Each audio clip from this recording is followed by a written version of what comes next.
I think people here remind me of shelter cats because Mm. they are very skittish and they often equate gentleness and someone being kind as a transaction and as if they're Mm. looking for something. Mm.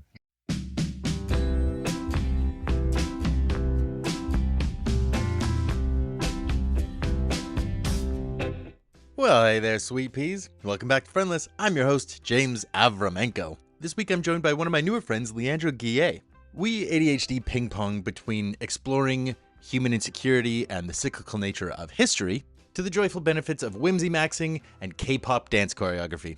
It was an absolute treat to chat with Leandra, and you're going to love this one, so it is time to lean back, get comfy, set your volume at a reasonable level, and enjoy my interview with the one and only Leandra Guillet here on Friendless.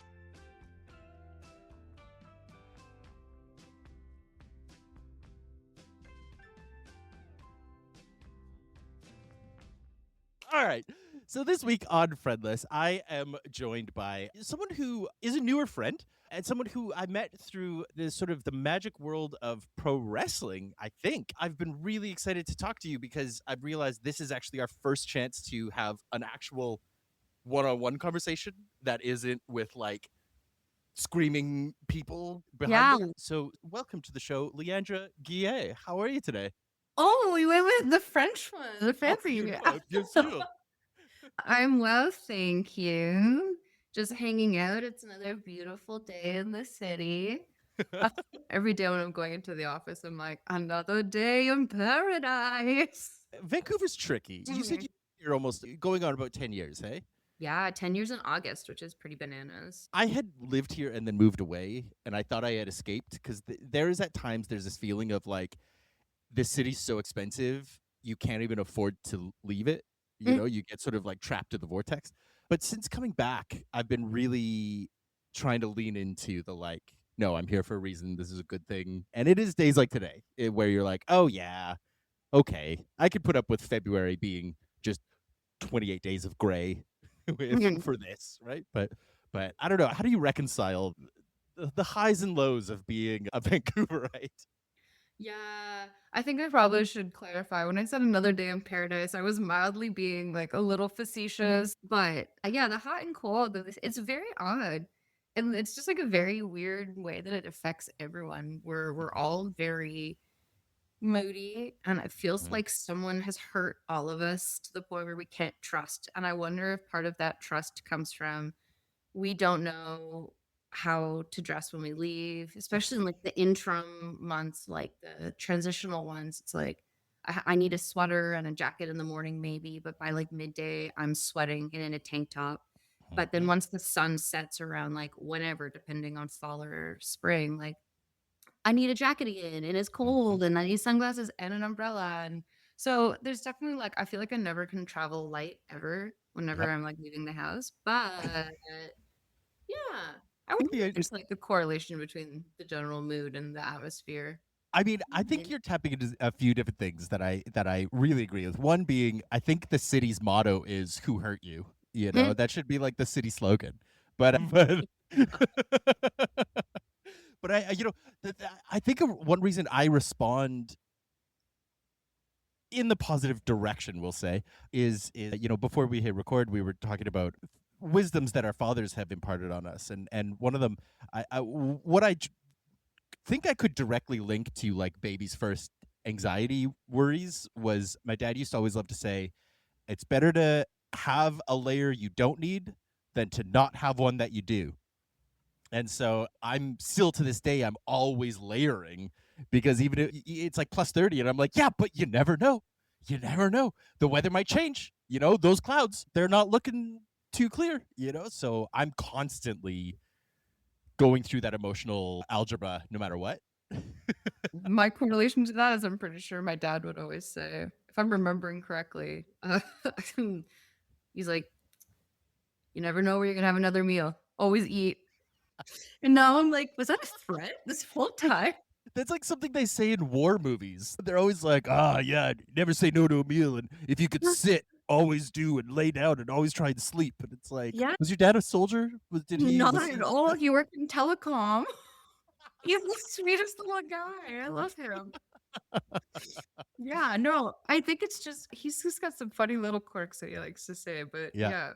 Or he's like, "I'm always thinking of my next meal," and it's just like, yeah, very food oriented for like a very fit man. It's very funny. I like the idea of being very food oriented. I feel like I could relate with that, but my personal relationship with food has changed quite a bit this year. I went first vegetarian then vegan about a year ago, and Congrats. thank you.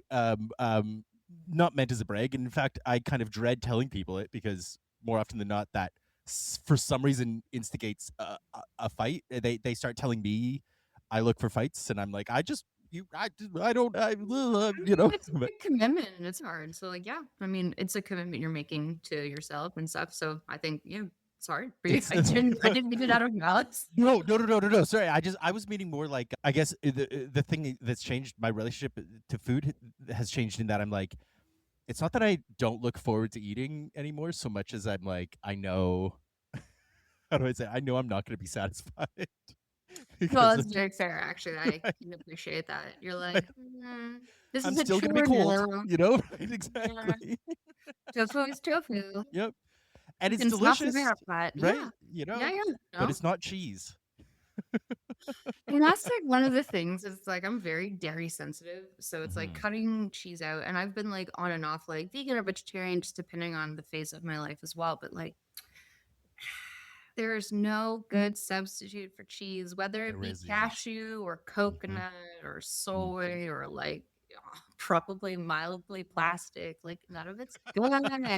Yep. Yep. It's devastating. I almost wish we never like befriended cows the way befriended. Sorry.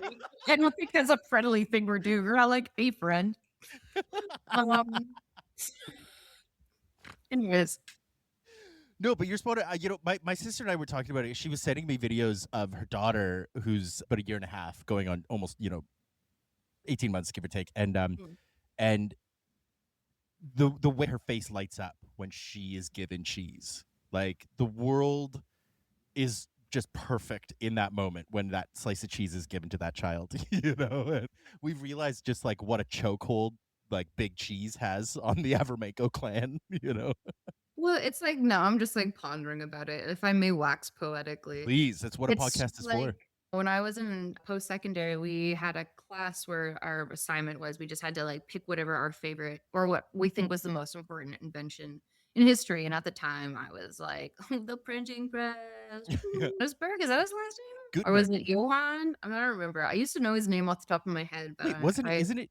It's not Gutenberg. oh, it isn't Gutenberg, but his name. Oh, is that his name? Johann Gutenberg? Am I making Johann up? I might just be saying that. I c- I feel like it's a name that used to be used a lot, and it's like one of my coworkers' first names, but it's he doesn't go by it. But I just for some reason just like knowing it's there makes me think about the name a lot, and it's one of those weird, just like hyper fixations where I just like. Anyways, I don't know if I that ever love it. happens. Or that's just like things like also swag. I can't stop saying swag, and it's in response to anything, good or bad. Swag. Yeah. Literally, someone's like, Yeah. "Are you good?" I'm like, "Yeah, swag." Why? Uh, Why? there's a word for that in the neurodivergent world, and I can't place it right now, but it's something along the lines of it's a vocal stim basically. Yeah, so I'm But going with echolocatia, although I do not echolalia. It is echolalia. It's a echolale. form of I was just echolalia. I know the first part of the word, and I was just Yeah. gonna mumble through Yeah. the to see if we got there. You know what? We were both right, by the way. As you were talking, Johannes Gutenberg was so we you know what? Look at that. We're both right. Look at that. Hey, we did it. Look at us. Look at Against all odds, we did it. It's amazing. I do hit a point when I have these thoughts when I'm like, "Oh, whose name was that?" Was that like I often default to like and it's amazing to think that we'll never know. And we have no way of ever knowing that information. And like my brain immediately doesn't go, "Hey, Google that." It's just like, "Oh, I guess Sure will we ever know? It's how impossible to say. It's impossible. exactly." Yeah. I was camping in the woods and I lost service, and we just kept sitting around being like, we literally would say things and be like, who knows? And I was like, this is how our parents just had to live. They just had to Yeah. like guess and just take things at face value. What are they gonna do? Carry an encyclopedia Mm, Brown around with them and just be like, mhm. But no. Anyway, sorry, I brought up the printing press literally to say I was gonna say maybe cheese is humanity's best invention. Oh yeah. And that's I It's realized I not. never finished that thread. And Is now it that I'm medicated pasteurization? for ADHD, smushed. Mm. Anyways, back what you were Mhm. saying. We're gonna do this ADHD ping pong here though, because you raised a really good point about like you were out in the wilderness, you didn't have Google, and you just had to like believe a thing. And there's a part of me that like, you know, I hate to be one of those people who's like, God, kids these days don't know how good like they'll never have it as good as we had it, kind of thing. But like, there was something really magic about like being out with a couple of people and having an argument about like whether it was history. A really easy example is like sports statistics, and you would just like one of your friends would be undiagnosed autistic because no one was autistic in the early 2000s, and but they would just know all the stats. They'd be like, yeah, Gordie Howe elbowed 7 people in on May 19th in Chicago or whatever. Like you would Yeah. know these things and Hmm. you would just go, yeah, I believe it. Thanks, buddy. Or you would fight him. That would be the other side, is you would debate him, and that would be your whole evening would be debating how many times some guy, you know, scored a point in hockey, I will say there is a thing where I don't know why, but I've given an impression to a lot of people in my life that I know a lot of things. Mm, And I know a little bit about a lot. I don't know a lot about a lot. I know a little bit about a lot, but it's mhm. fun because every now and then people ask me something and I'll use context clues to give an Yes. answer. And I would say oftentimes I'm right, but I will just say things without context. And then I like to be like, but you should fact check me. I never fact check myself. So you should fact check me. So this could be allegedly. Yep, I'm like, yep. I think rain happens allegedly because blah, blah, blah. I was about to like do that. And I was like, wait, I don't, I'm like, I do know how rain works. I just don't want to prove it to you right now. Wait, how does rain work? I know I learned this in one Mm. of the first few grades. So it's It's like the water gets it goes up in the sun sky, hot, sun hot, sun but make hot. Yes. molecule move faster. When faster move, turn to gas. Yes. Gas go up. When But gas then get gets heavy. cold, gas get hard. When hard, water, hard, snow. When snow, when snow moves faster, turns to water. Iconic. This is why 8 years of podcasting has led me here. To this moment. This is it. This is it, people. Soak it in. For a long time, I thought maybe I would become a teacher. And then I tried teaching kids French in the summer. And let me tell you, I'm never going to teach again in my life. But sometimes I wonder, am I depriving our youth of just like the pure entertainment of just like, imagine a history class. I Oh make yeah. everyone dress up. I'm like, you all will come with a bed sheet tomorrow. We are going to pretend we're a consulate. Behold, You're gonna learn all the different ways to tie your togas depending literally. on what class you live in or are I'll be like, representing. okay, so you're patricians. You get 3 stones for this vote. Ooh, you're just a plebeian family that's paid to get in. 1 stone. 1 stone. Actually, No that's for the whole vacations. it's actually 1 stone for the entire population. You Yeah, just yeah. get You that guys one. have to, well, all 17 of you, you get 1 stone. Each rich person, and you get three. What's Yep. changed? What's changed? What's I'm changed? looking. What's changed? Nothing. The Nothing. past. They really are just like us. I'm kidding. Leandra, I'm gonna try and steer us back somehow. Sorry. Okay. No, no, this is nothing to apologize for. We're gonna do these digressions again. But to circle us back, I think we should maybe lay some context for Ah, any listener who might not be familiar with you or who you are or what you're about. I was trying to open a conversation with who the hell are you? that's a great question. Wait a minute. Who are you? Vines. God, I love them. Who am I? I don't know. I'm just a guy about town. I have had a very wild, weird jobs, and that's introduced me to many, many people, and that's been really cool and fun. And yeah, I'd like to say I'm very rich in the connections I have. Mm. That doesn't really tell you about me, though. It tells you about other people. Yikes. Okay. What is there to say? I grew up dancing. I grew up in a little suburb called Canada Lakes. I have been realizing recently there's a lot of my childhood that I've been sitting pondering and being like, "Ah, maybe I'll write a book, maybe I'll write a memoir." Mm. I'll think about it and be like, "Oh shit. What do I even remember about my past?" And I'm like, Yeah. "Oh no," because I remember being that age and I remember like how I felt, but then I'll be like, "Okay, but what happened? What happened at that Mhm. party? Why are we no remember?" Intriguing, Mhm. intriguing. So yeah, so now I'm just like drawing a blank. I really love Yes. history. I love art. I'm still dancing to this day. I do like fun little like music video covers, specifically from like I get so embarrassed about it because I don't know how to own my shit. Like K-pop dance covers. They're really Mm. fun. I love it so much. It has brought so much joy into my life.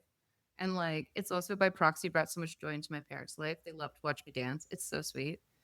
So when you say you do covers, like, you learn the choreography and Yes, you yes, yes, yes, yes, recreate it? yes, yes. Amazing. I do Oh, not cool. speak Korean. I do not learn the songs. We're not singing. We're just doing the Yes. body dancing. And so it's, Yes. like, covering like performance videos, or if they don't have like set choreography, like choreography they would use on like a performance stage or something, which have been really fun.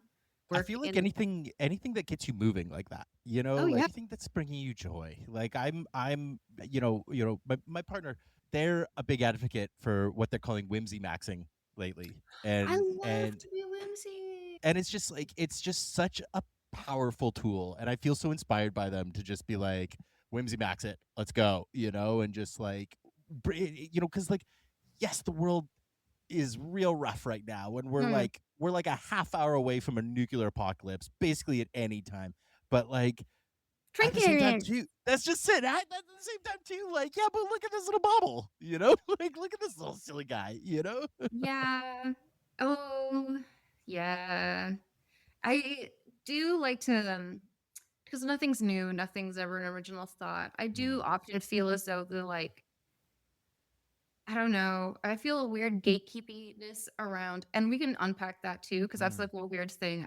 I can be inclusive. I don't know what taught me to be so competitive in my youth that I'm like I can't share this interest. But we can talk. We can discuss that. Maybe my Mhm. need to feel like an individual, to feel important. Who Mhm. knows? I'm Mhm. like, will I send this to my therapist later? Mayhaps. Um. Oh God, what was I even gonna say? Oh, does whimsy, this like weird resurgence of like focusing and wanting whimsy, it Mm. just reminds me so much of the like response to the Baroque, which was Rococo, which Mhm. also is like the response to like clean girl aesthetic, which was like the original manic pixie dream girl. Because like Mhm. whimsiness and people being like, I like trinkets and toys. And I'm like, oh yeah, same. And I love it. But I'm like, that is just a complete rebrand of like the manic pixie dream girl, which is fine. I'm so Mhm. happy to know we're alive and well. We've always been here. What's fun about the current iteration is like, have you seen Obsession yet? No, I really want to. Okay, it's really good. I was halfway through the movie and I was like, I think this might be my favorite movie of like the last decade, like before it was even over. But there's this beautiful kind of perversion of the manic pixie dream girl aesthetic. It's definitely a throwback, but in a very fun and very horrific, haunting way. I don't want to spoil too much because you haven't seen it yet, No? but the idea of the cycles is something that when I was in theater school, my one of my favorite profs would always talk about that. She would say like all of fashion is just it goes big and then it goes small. That's it. And it always, we're in a period where it's big and then we're in a period where it's small. It's Always always just a goes back and forth. response Yeah. Yeah. because whatever's popular, the next thing is going to be a response to that of like, oh, Mm. are you tired of this big thing? Have a like we just had the clean girl aesthetic after Mhm. mob wife aesthetic, and now we're heading back to the resurgence of indie sleaze, Yeah. which is just it's so fun to like watch them go back and forth and like what trends say about us. Mark Twain famously said, history doesn't repeat itself, but it often rhymes. And that's one that I Hmm. like to hold to because Yeah. it's not always the exact same thing. It's not copy paste, but you're Mm. like, oh, the themes are here. Yeah. The general overture is here. Like Mhm. like the current doesn't change often. Where do you think those rhymes kind of come into play? Because I Mm, often see it as this idea of like we see patterns repeat due to lack of awareness. Like yes. and so when we are running on instinct, the human instinct, the little monkey brain that is just like, "Ugh," we'll have sort of common reactions that we can kind of base on. And maybe sometimes that reaction has a sword in its hand, and Mhm. sometimes it has a gun in its hand, and sometimes it has a, I don't know, b- b- a corset. I don't know, whatever, right? But Yeah. I'm curious, from your perspective, where does that repetition come into play? Yeah, I mean, I agree with the sentiment that like we often are not focused on longevity. And I think at Mm, humanity's core, like the whole like miracle of consciousness, which is so unique to us and unique to each person. I think sometimes there are people who I always say, like, when they're called to awaken, they're called to awareness when they're awakened, like they can see kind of outside of their own like individuality and take a step back and like kind of look at the problem as a whole. Or maybe I'm just dipping into socialism and communism too much, but I like to think of it, you can like take a step back from yourself and be like, for the longevity of the community, what should I be focusing on? And instead of just like really digging into your own goals and wants or like short-term greed, focusing on just, yeah, like how to keep things together. And I think humanity's always been grappling with how they're seen and how they want to be seen. And I think, I mean, a big part of what I studied was always art. And some of the most amazing monuments were built during times of civil unrest and war mm, because they wanted mhm, to be seen as doing well. They wanted to be seen as like flashy and nonchalant. And it's like even look at how people handle like a media PR nightmare. mhm. Those like handbooks on how to handle like something that does on a grand scheme of things isn't a big deal. Like hashtag getting canceled for something silly, like Sure. whatever. Like say you said something inappropriate a few years ago. Absolutely educate yourself, be better, Yeah. move forward, like take accountability for yourself. But like, oh, I've lost my train of thought of why I brought that up. But like, I think it's just like, yes, I brought it back.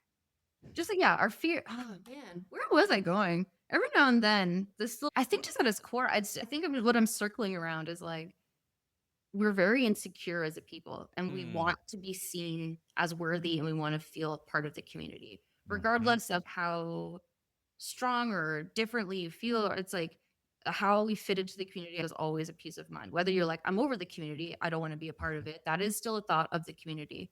mhm. And that's such an underlying current for me is just how we want to be seen. Because I some people are so love it. flashy, you know? Yes. And it touches every single culture, it touches every country, Mhm, it touches every age. How do you wanna be seen? Egypt wanted to be seen so stylized, and there are different, mm, like, pharaohs and periods where they use different art, but so much of it has been, like, scratched from history because, like, mhm.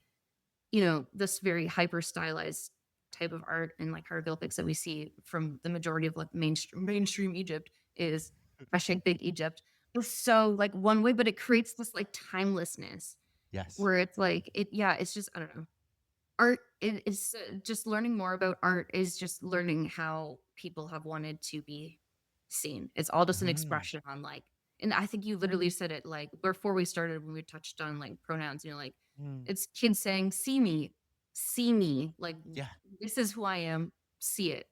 And it's Mhm. like our attempt to be like, because I'll never know if what I'm saying is reaching you the way that I meant it to. Yes. And I think so much of the way that we've tried to and so people pick fear and their fear manifests in violence because I think it is scary. And sometimes people are like, I'll hit before I'm hit because I don't want to get hurt because Yes. someone has shown you that if you don't strike first, you'll get hurt. Mhm, And a lot of these things I think are taught behaviors, and then it's like mhm. nature versus nurture. If it is a humanity's nature to be evil, then how did we ever learn to be good? Yeah. Goodness must have come from something. So if that's inner nature, then how do you nurture something that you can't have? Well, and I think I'm really struck by this idea of like the baseline of insecurity and validation, and I think that that is way more on point than most people would probably want to even admit. I remember a couple of years ago, I had it was this is such a silly example, but a couple years ago, I put out a TikTok that was actually a reply TikTok to a different thing I'd put out. I'd Yeah. put out something, someone had made a comment, and I'd made a little reply video saying, "Yeah, the funny thing is, as a friend of mine likes to say, most of history is just men not knowing how to deal with their emotional dysregulation." And this TikTok went banana town. because so many men were like, "What are you talking about?" Right? They all went fucking ape shit, and they started doing things like because they basically took it to be like, "Oh, you're telling me men are bad leaders," which is like, Yeah. whatever. That's not what I said, but also, yeah. But they started to try to make counterpoints. They started trying to raise examples of female leaders, and they kept on coming back to Boudica. That was their big gotcha example was Boudica. Every one of my videos, I would reply to the comments just cackling because I'd just be like, "This is your one. This is your big like, oh, gotcha." I mean, on top of my head, I'm like, okay, well, I can give you a few really like crummy, but I'm like, I'll hold my tongue, for you do not need to know their names. But that's just it. Women are perfect. But to me, even that like comparison of like the male female who like whatever, it's more about like the vast majority of conflicts are due to the insecurities and the dysregulations that leaders aren't willing to deal with within themselves. Look at what is going on in our world right now, like, and it's not just one guy's fucking it up, it's a system is fucking up collectively.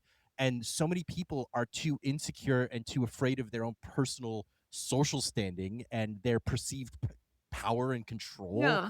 And why is power and control important to them? Like, why does it matter to them to have control?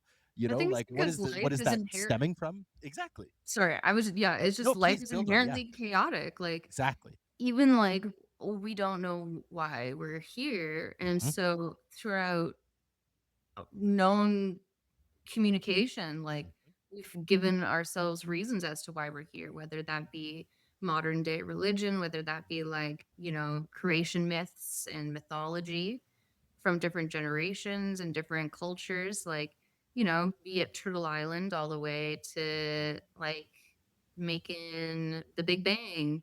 That is also like a mildly a creation myth. Like we have an mhm. idea. And I think there's like an echo of it, but like I'm also like, this is my parents always get so mad at me. And I'm literally, my whole family was like, so you don't believe in science? And I'm like, I never said that. All I say is, I like to just be a little bit more skeptical about everything because everything we know is taught to us by people. And maybe this is too much. Like, I'm too lost in the sauce.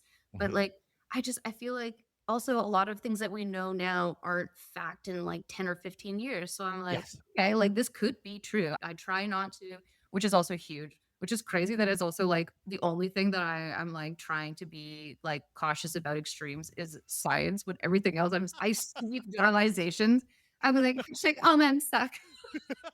It's like, okay, I'm just like, oh man, Yeah, but what about the Big Bang? We gotta be nuanced about the Big Bang here, I just don't think we should put all of I mean, not every Big Bang is the same. Well, I just read a horrifying book that scared the living shit out of me called End of Everything All at Physically once. Speaking or something like that. And it was all about like the heat death of the universe and where Mm. does existence come from and all this shit. And it was talking about the concept of the Big Bang and it was talking about how seeing stars is like seeing time. I don't know. It fucked me up. But even it was like, look, the Big Bang as it is understood by the layman isn't actually what the Big Bang is, and the concept of like there was just this big ding, like that's Mm. not actually what it was.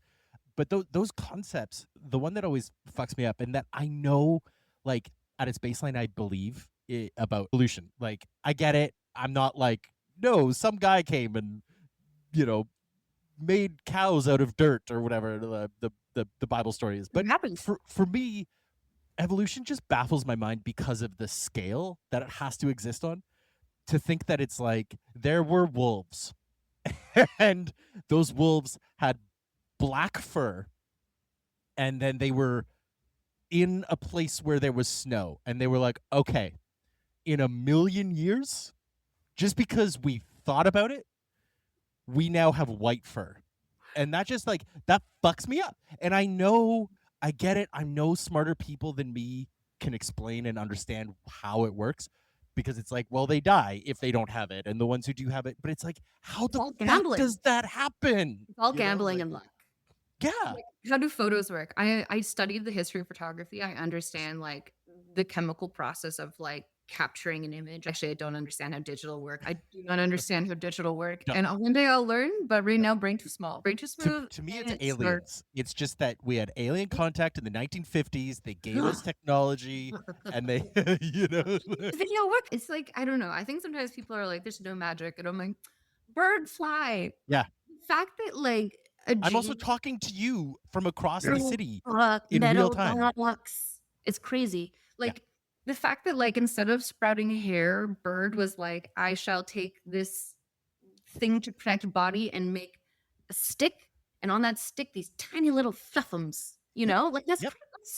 bananas. Yep. I'm trying to stop saying that's crazy because I do know I need to stop using that word so like Yeah. colloquially. That's just the Yeah. hardest one. That has been the Yeah. hardest freaking one. Ooh, Yeah. it's been so hard to take I've been out. I've I've been trying really hard to replace it with Banana Town, but it that I that's been my go-to. Anytime I hear myself saying it, I try to be like, "That's Cuckoo Down Banana Pants" or something. Like, I just try to make it really like but because then it's like a bit of a game for me because then I get to say a funny, silly thing, but it's like yeah, because I do clock myself using a lot of like, "That's nuts, that's crazy, that's this," and I'm like, "Oh, my but I'm those nose. things. I need to be nice to me," I know, you I'm like, know? at what point is it just reclaiming the word?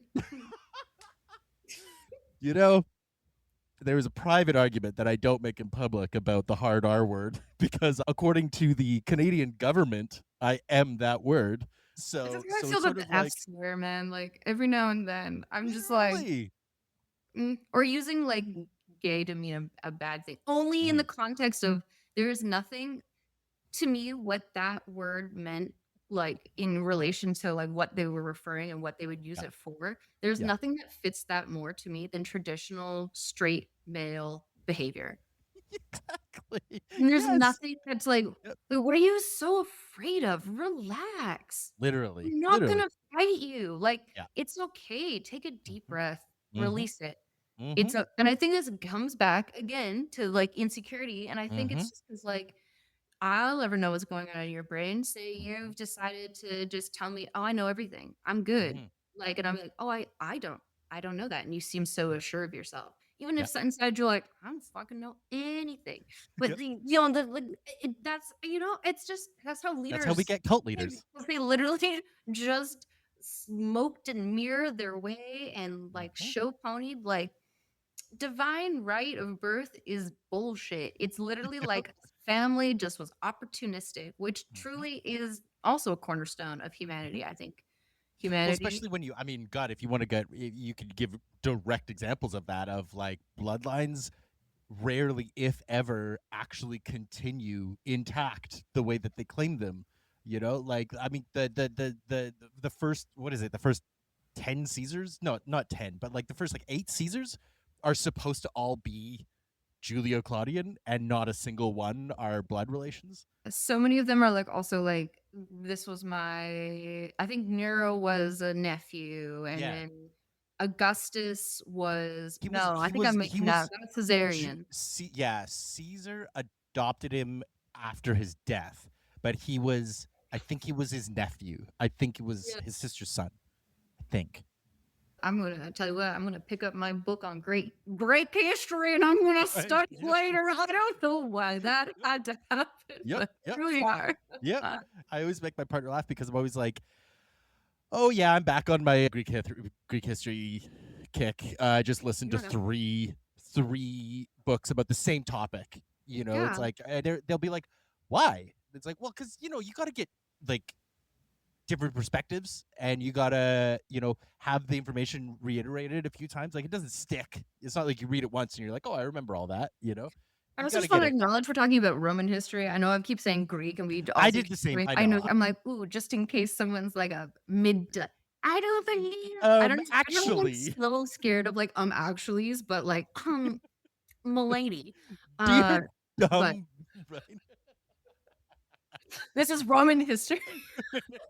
We Not know, But still, right? there's Yeah. so much to love about Greek and Roman history. They're Hmm. so silly and similar because Hmm. Rome took a lot and copy pasted. I want to circle Mhm. to the idea of we keep on bipping and bopping around our shared love of history, and I'm curious. Another element, something that I'm always kind of scratching at, is the idea of, you know, I kind of hate when people are like, "Oh, those who don't know history are doomed to repeat it." Like, I don't think that that's actually true. I think it's people who are unwilling to share history, because it's like if you know something about how it's happened, like it's your duty to share that. And I'm curious, how have you found your engagement with history to affect your sort of connections, or like, or a community that you've built around that, or have you found that?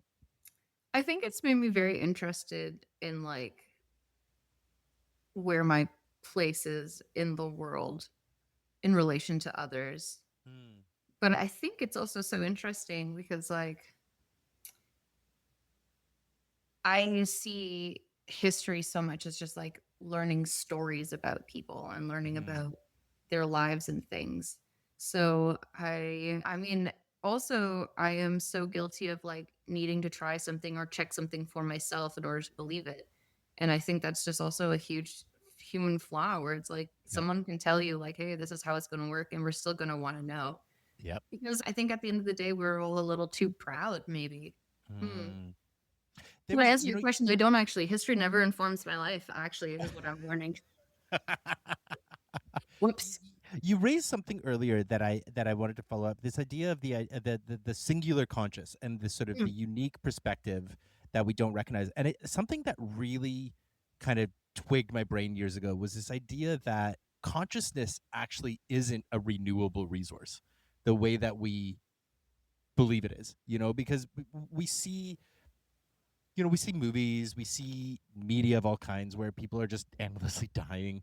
We know, you know, up to this point, everybody's died up until now.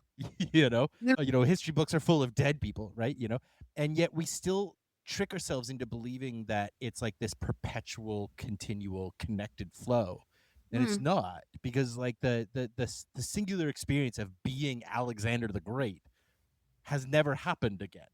You know, the singular experience of being James Avramenko will not happen again. You know, and so this idea of like consciousness not being a renewable resource in the same way that we treat life. I don't know where I'm going with that. I don't know if there's a question in there, but it's just no, this no, idea I of like, think what you're saying is since we know how it will end, why are we not using our time more preciously, perhaps? yeah, and it's not so much like, you know, I'm endlessly bored by people who are like seize the day, carpe diem, all that stuff. But it's like it's more about like an appreciation and an understanding of what, you know, of what we've got. And that not necessarily meaning you have to make every day count for something big, but just sort of like recognizing that it's like, this is, as far as we know, this is your one kick at the can. You know? Yeah. I think I mean, depending how lost in the sauce we're gonna get, I have like some pretty like banana town ideas about some things. So Lay it I on me. deeply okay, let's go. I deeply believe in like the circularity of time, and with Mm. that, the circularity of just human energy. Hmm. I think like individuality, yes, there will never be another person who's just like you. That will be Hmm. never brain. But I think at its core, the energy that goes into powering the spirit, that is something that continues.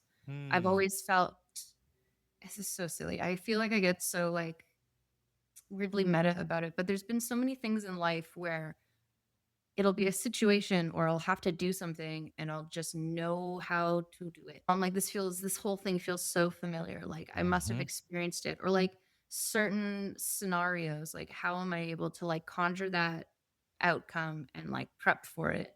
Maybe it's anxiety. Who But knows? it's But like like, remembering. It's not that you're yeah. learning it. It's you don't learn it. You remember it. It Oh. feels like, oh, I feel like I've done this before. A lot Hmm. of my life has felt very familiar. And Hmm. like take that as it will. Perhaps that's just like my own brain's like need for control. And so I'm finding patterns in everything to Sure. create some sort of like a comfort for myself. But I mean, like, I think there's also just right now, we don't need to get too deep into politics, but there's been a lot of loss of human life like an obscene amount in the last like couple years, and I do think that that affects people energetically. Like Mhm. I've noticed a very with people who are sensitive to like the feelings of others because some people are not, and that's so fine. I think that's so fucking powerful.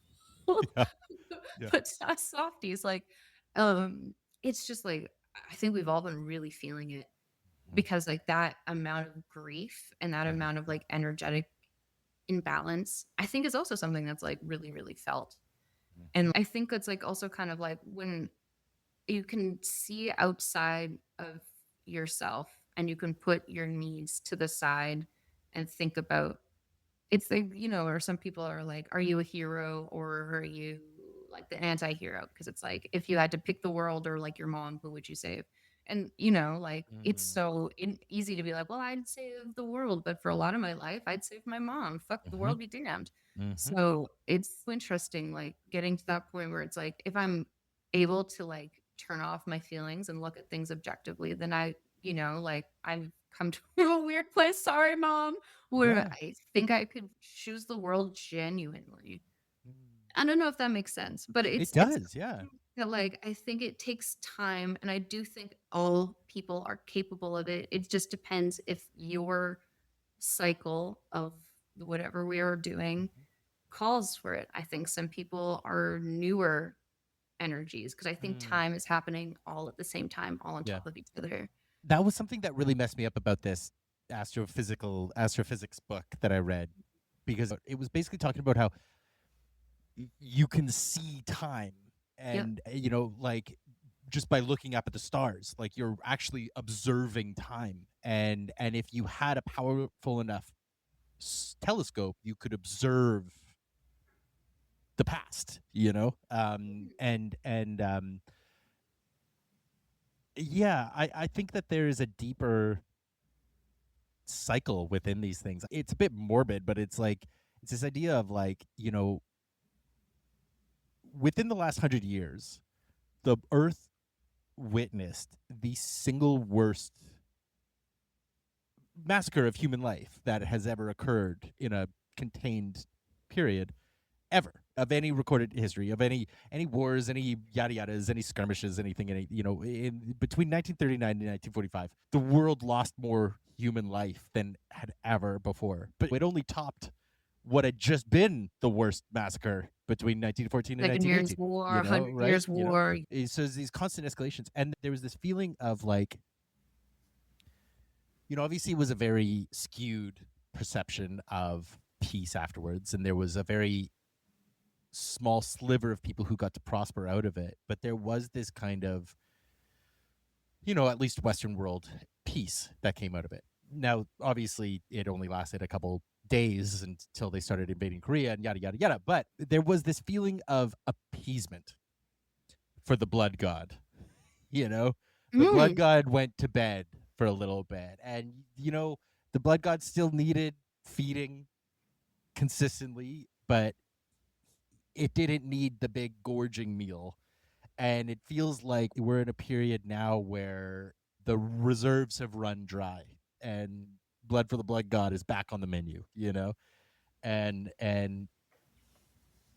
it's not a good thing, it's not a bad thing. I don't think good and evil exist. I think that it's all about impact and interpretation, but it's more about like, what does that mean for us with the scale of potential massacre are already enacting and can potentially escalate to, yep. and what does that mean for, like, the value in perpetuating human life?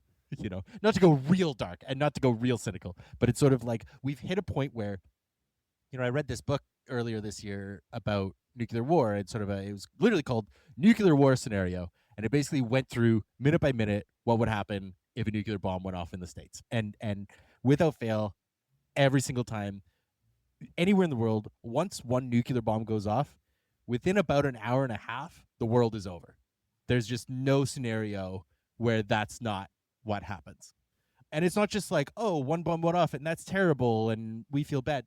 Like, the cascading domino effect that will happen if one nuclear bomb goes off anywhere in the world, within an hour and a half, the world is over.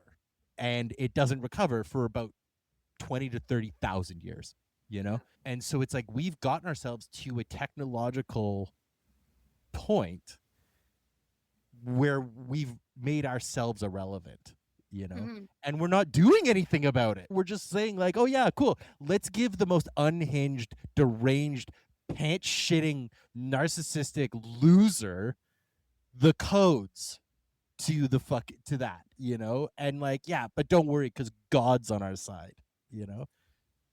It's all just like how just I think human life has never been more or less important. I think all Mm. life should be valued the same. It's all just, unfortunately, some people have more access to being selfish. And when you Mhm. when you give a mouse a cookie, they're gonna ask for a glass of milk. Like I think there's also I just So just the context of that book in relation to what we're talking about is fucking iconic. no, Benjamin Mouse is orange with really small hands. Wow. Wow. Yeah, I think it's all just like people. I think what we need to genuinely do is be a lot more comfortable with being more uncomfortable. We've got to Mm. stop wanting and following through on the want. It's Yeah. okay to want stuff. It's okay to want to be fancy. It's okay to want a lot of beautiful things. But it's like Mhm. by you having that, that means someone else doesn't get to like have something a lot of the time. Yes. By Yep. you making $1 billion, that means like other people can't make $100,000. It's a physicalization of a zero sum game, is what Mm, all this is. And it doesn't have to be. Like capitalism is a zero sum game, and we don't, as humans, have to exist in no, that, you there's know? another way. Money is Yeah. literally something that I sell precious gemstones, and it's like, also, please don't stop buying them. I need a job because of the world we live in. Yeah. But like, they're just beautiful. I mean, they're beautiful things from the earth, but it's like they're only important because we've decided that. Yes. Like money only has value because as a society, we've all put our faith into it. And like Hobbes wrote a book called Leviathan, which is all basically Mhm. about how like to have the best form of government, you need one thing above or one person, I think is what he argues, that is aware that they're above everyone else and above law. And everyone who's below them has to agree that that's the one person that gets to make the rules. And yeah, instead of that being a person, that's literally like through capitalism, that's money. Money is the Mhm. thing that controls us. And money isn't sentient, it doesn't have feelings. It is a Mhm. cold and harsh dictator. And it Mhm. sucks because it's like, it doesn't have to be like this. Mhm. Sure, I understand wanting to be rewarded for doing a good job. Of course. It sucks that the validation of knowing that you're helping or like providing or, doing something that is beneficial to the whole isn't enough. It's like Right. the fruits of your labor are Mm, not, if I teach you something that I know, the fruits of that labor is not, and now I get to be a billionaire in a mansion. It's like the ratio, yeah. like some loser figured out a way to cut out bookstores. Yeah. That's all he did. And now society is ruined because of this fucking asshole, And Yeah. it's like the fruits of that labor do not equate the labor itself. Yeah. Because it's like and I don't know if it's just maybe like I don't know what it is, but I can genuinely like I empathize. I Mhm. can empathize with the Jeffrey Bezoses of the world. They saw an opportunity, they were opportunistic, they took a risk and it paid off. And why shouldn't they make money? Why shouldn't they be Yeah. successful? Yeah. Because by the one having the sum, the whole has none. And That's that just it. unintentionally rhymed. Boom. Quick, Kendrick, I am available for any feature. I'm just kidding. I Swag. would never. Swag. Oh, fuck it. Sorry, sir. I would never. I'm so sorry. I, I'm aware of the space I'm taking up. Let me bring that back in. Alrighty. Just gonna hydrate. Oh my god. Oh, fuck. Okay, we just went down a rabbit hole We and did. got a little grim. Got a little grim. That's Uh, fine.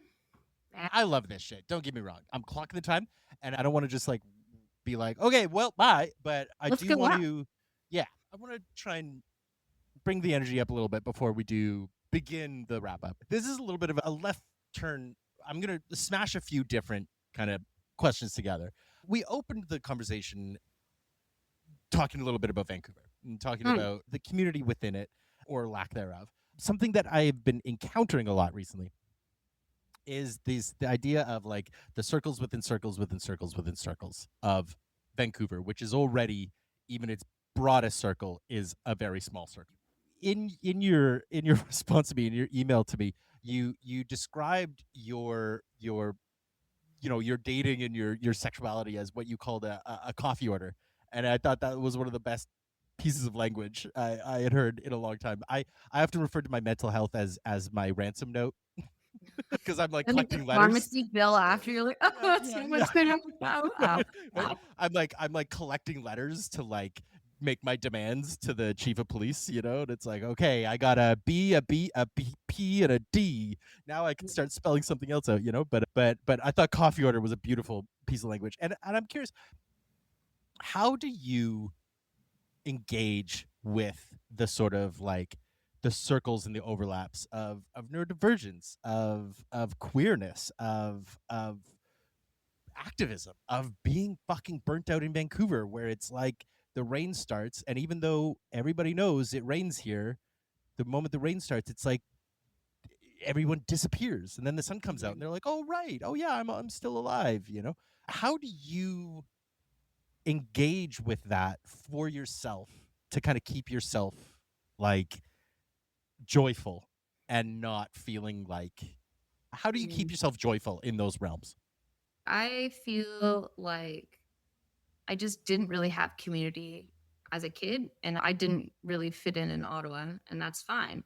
And then I didn't really feel like I fit in super well at university. Like I had friends and stuff, but I wasn't like, I don't know, I didn't really feel like myself. I didn't feel like myself until I was here.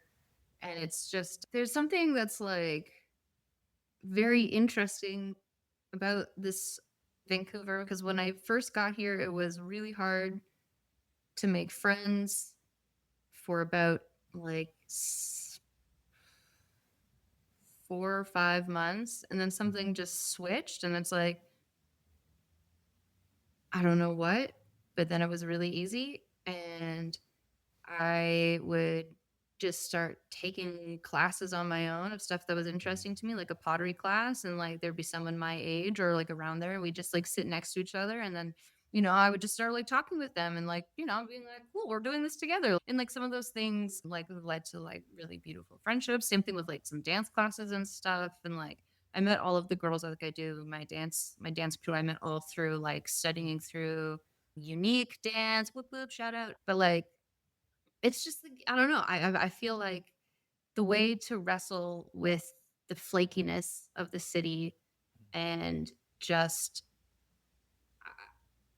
how closed off it could be is to just like find something that's interesting and like it sucks to do things alone. So go with the intention of meeting someone. It's Hmm. scary to talk to people in real life, but I think that there are a lot of environments where that is encouraged and it can be fostered. I'm not Mhm. saying like come and talk to me in a nightclub and assume that that means you can touch me. I'm saying like if we're taking a pottery class and we're just like trying to decide what glaze we want to use, we can give each other feedback and we can talk to each Yes. other about it.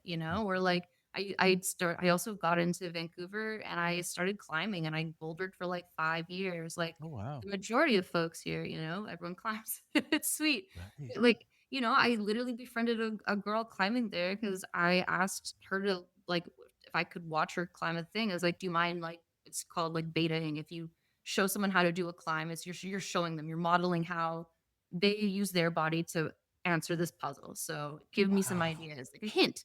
And Yeah. so like, I was just like chatting with this gal about it, and then I was like, "Okay, cool, I'm done." And she like chased me into the change room and was like, "Please, can I have your number?" Blah blah blah. And I feel like a lot of the people I've met, it's been such a weird mix of like people who are from Vancouver and Mhm. people who are not. And sometimes I wonder if people just have needed someone compassionate in their life. Yeah. But I feel like a lot of the time, people also feel the need to, like, I think, do something. I'm Mm. very much a friend who is like, oh my God, let's just hang out on my couch and like play Mhm. on our phones and like we can do this thing together. I love to give people the space to come as they are and like, yeah, let's figure out what that looks like. I've really worked on releasing expectations surrounding Mm. folks and what they're capable of. And that's not a slight. It's just like sometimes I can't go out after work. I just can't. Like Yeah. I'm done. And the same way I would want someone in my life to honor me when I say that, I honor folks who say that to me, Yeah. and it's also like giving people space to just be like, it's okay if we're not vibrating at the same frequency right now. It's okay. Maybe we Mm. will in the future, but like, Yeah. just like bridges don't always have to be burned. Sometimes you can take a step back and it's just like the acknowledgement around like, I don't know. I guess it's like everything is that deep, but it's also not that deep. I Mm. think Mhm. it's like yeah. And I mean, I also will acknowledge like a lot of the things that literally just mentioned require like money and Sure. maybe I definitely like am an approachable looking person. I have a Mm. nice face, I'm like a kind face person. Like I can acknowledge that these things definitely do help in like getting to know people and stuff, but like Sure. I don't know. I think like why be sour when you can be sweet? That's something I Yeah. say to myself a lot. Yeah. I Don't think get me wrong, I can be a huge freaking sour person. Don't get me can't we wrong. all? I'm not sitting Yeah. here being like, I'm so much better." Like, No, I've no, let no. people burn bridges. I've burned my Yeah. own bridges, and like literally to this day, I'm still heating my hands by that fire. Like, Mhm. I'm a Mhm. petty bitch, but like Mhm. at the end of the day too, it's like, sometimes you just gotta take a risk. I think Yeah. so much of life is taking a risk. Yeah. And I'm like committing this to memory about work because like work is one place I'm so scared of taking risks. I'm like, oh Mm. God, please don't fire me. I need income to survive. Literally. Yep.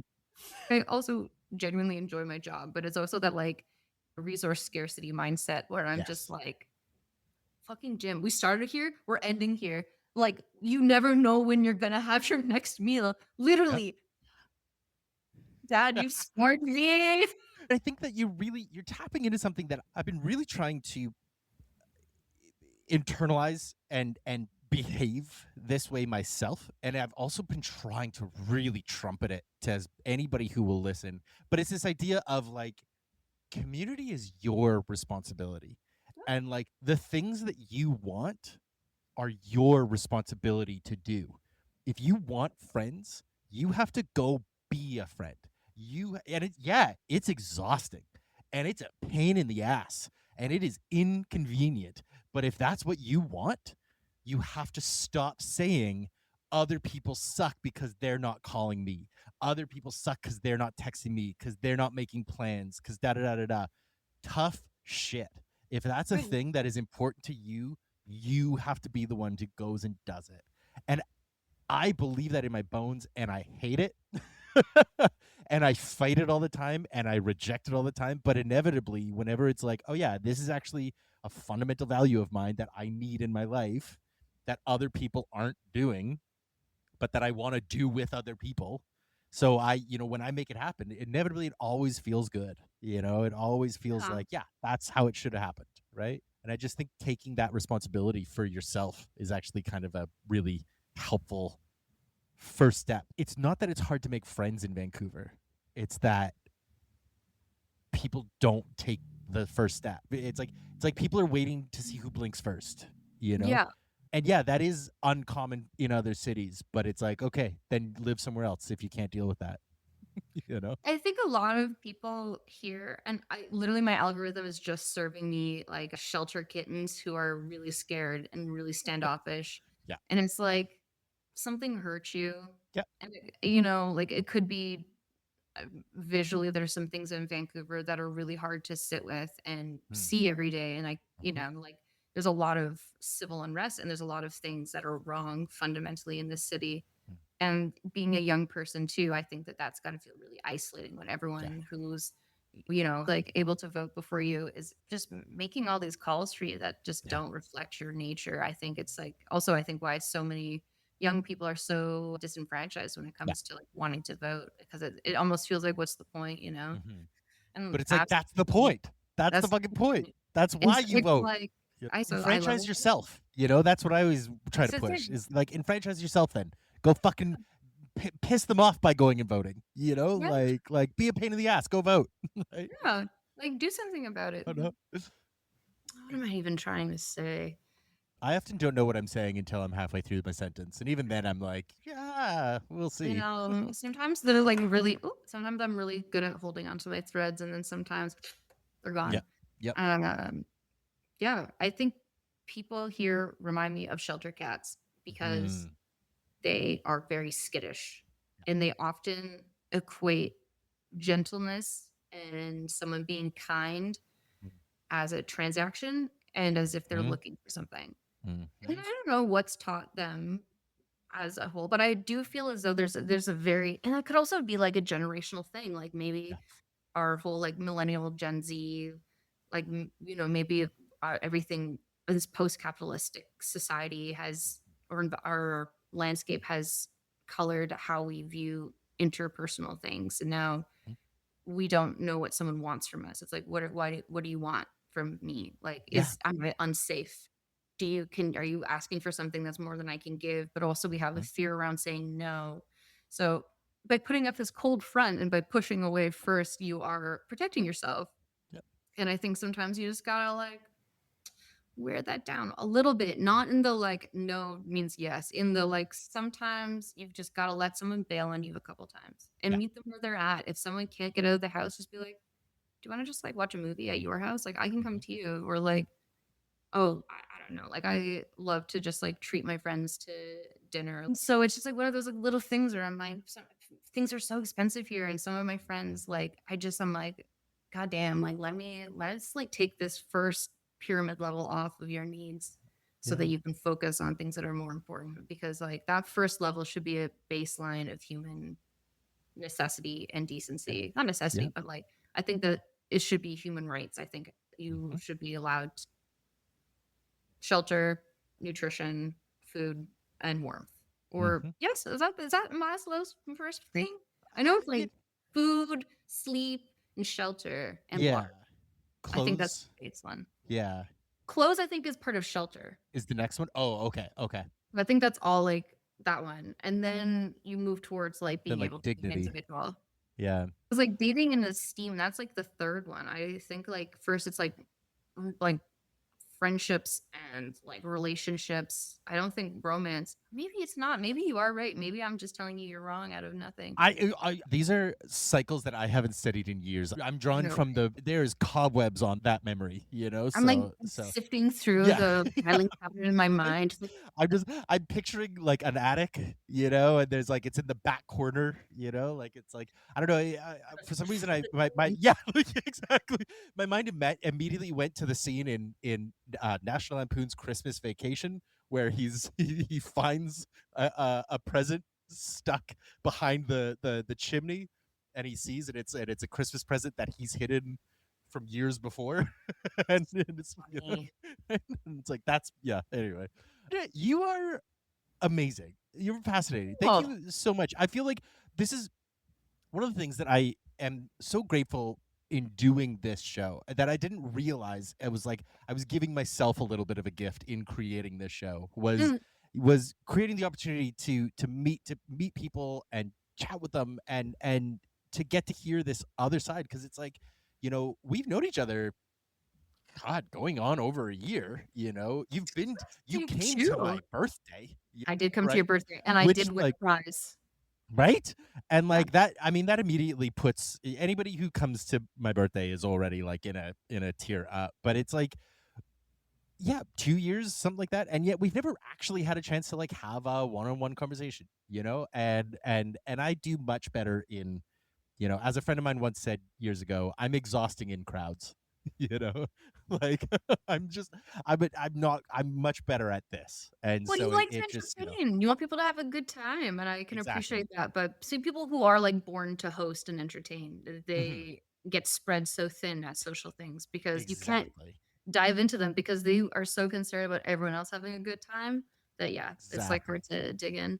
Yeah. So I just yeah, it taking the time to chat with me means a lot, and I really appreciate it. And I just like this has been such an amazing conversation, and like yeah, I really feel like we were making the joke before we hit record, but it's like I genuinely feel like we could do one of those awful Joe Rogan Mm. podathons and still have really cool stuff to talk about. So Oh yeah, um, if you ever want to come back on again, I would love to have you again because I feel like we could keep unpacking some of this stuff. and I'll bring notes next time. I'm like, I'll Yes. brush up on a period of history and be like, well, according to my research. Yes, you got to teach. Okay, that's what we'll do. We'll do a follow up where we'll have to teach each other something. Yeah, there will Hell be PowerPoints, or I guess they call them slide decks now. Of Bro, yeah, right. I Slide know. fucking G Suite. Ugh. Um, Before we wrap up, though, two things. Where would you like to point listeners if they would like to find you? Do you want to guide them somewhere? Do you want to stay mysterious? What's your preference? I have a public Instagram. It's just my full name. So at Leandra Guillet. If you want to hang out, I think my meme game is pretty strong. I just post loads of stories. Yeah. I do like a photo dump a quarter, but like I don't know, like yeah, you can find me there should you so Cool. choose. Or if it's spring summer season, look for me in any park. I'll be sitting there playing a Sudoku, probably smoking a joint. Fantastic. Use the Last words. thing, what I love to I always try to leave listeners with like an actionable thing, and I was saying that in our message, like I always like to try and get a little bit because I'm somebody who can get really stuck in theory. I love talking theory. I'm very much I can what do they call it? I can understand it. I can't necessarily embody it. you know Conceptualize, yeah. and so I love leaving listeners on an actionable thing. And I'm curious, what's one thing you would recommend people do if they wanted to be a little bit more of an effective community member, either to themselves or to the people around them? I think just not being afraid of where your community comes from, Mm. like maybe approach things less. I mean, this is a thing for me too. I'm working on it actively, like try to approach people with curiosity instead of already deciding how the conversation is going to go or who they are Mm. already. That would be my like action step for like fostering community is just like people aren't always out to get you. Yeah. Yeah. God damn. There it is right there. Well, one more time, Leandra Gillette or Guillet. We'll find out. Who knows? Thank you so much. And God, every time I have the same dumb. I always hit the end of the interview, and I'm always like, oh fuck, I still haven't thought of like a sign off. So I always just build. I'm like, okay, well, thanks. And or how everyone finished their like public speaking in grade school. And yeah, I'm done. Yeah. That is um, why apples grow on trees. yeah.